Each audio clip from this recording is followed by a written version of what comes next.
Iran claims it has launched 4 ballistic missiles at one of America's most powerful warships. The target? The USS Abraham Lincoln, a Nimitz-class nuclear-powered supercarrier deployed in the Arabian Sea. Iran's Islamic Revolutionary Guard Corps, the IRGC, says the attack was part of Operation True Promise 4, a direct retaliation for recent strikes on Iranian territory. But did the missiles actually hit? And if they did, what does that mean for the region? This comes just hours after massive U.S.-Israeli strikes inside Iran, strikes that reportedly targeted high-level Iranian leadership and critical military infrastructure. Tehran vowed immediate revenge. Now, Iran claims it has entered a new phase of confrontation, targeting both land and sea assets tied to the United States and its allies. In this time, the message is aimed directly at Washington's naval power projection capabilities in the Middle East. The USS Abraham Lincoln isn't just any ship.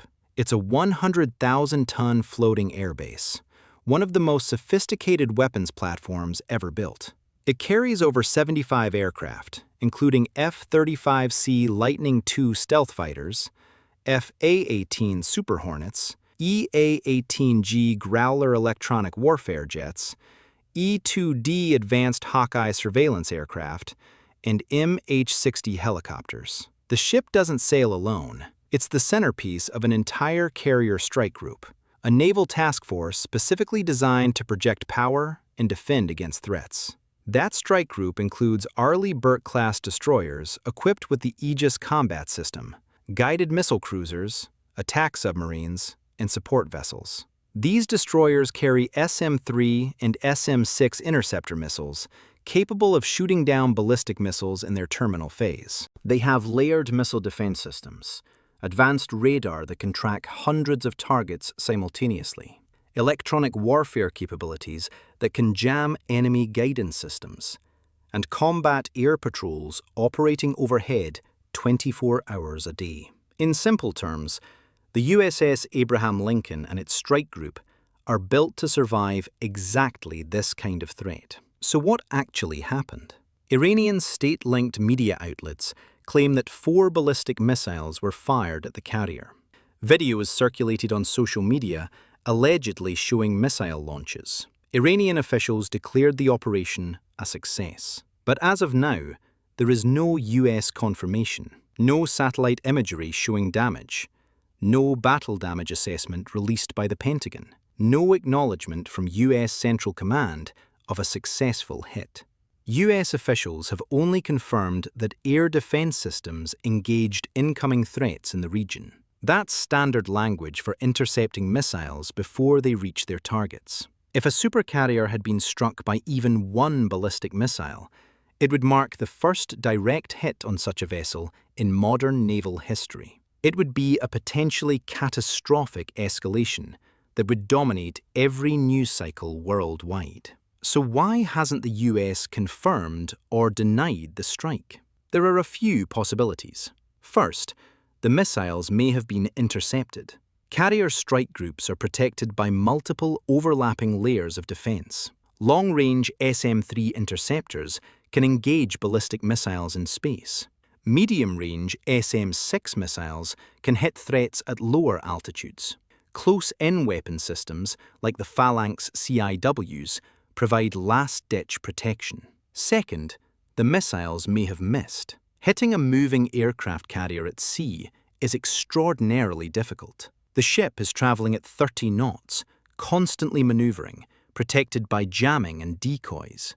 Iranian anti-ship ballistic missiles would need precision targeting data, real-time mid-course updates, and the ability to penetrate advanced electronic countermeasures. That's an extremely high bar. Third, it's possible that one or more missiles got close enough to be considered a near miss, which would still be a significant propaganda victory for Iran, even without causing damage. And fourth, this could be complete fabrication, psychological warfare designed to project strength and deter further strikes on Iranian territory. Iran does possess anti-ship ballistic missile systems specifically designed to threaten naval assets in the Persian Gulf and Arabian Sea. The Khalij Fars and Hormuz, Two missiles are designed to hit moving ships at sea using terminal guidance systems.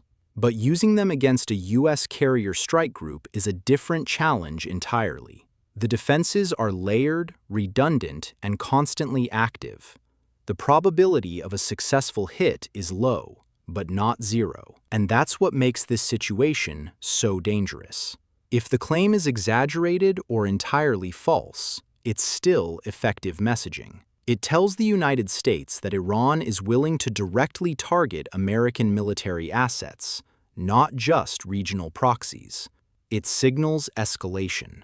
If even one missile penetrated the defensive screen and came close to the carrier, it demonstrates that Iran's ballistic missile capabilities are more advanced than previously assessed. That changes the strategic calculation. And if a hit were ever confirmed, the response from the United States would almost certainly be immediate and overwhelming. Striking a U.S. aircraft carrier would cross a red line that hasn't been crossed in decades. Right now, the situation remains fluid and unconfirmed.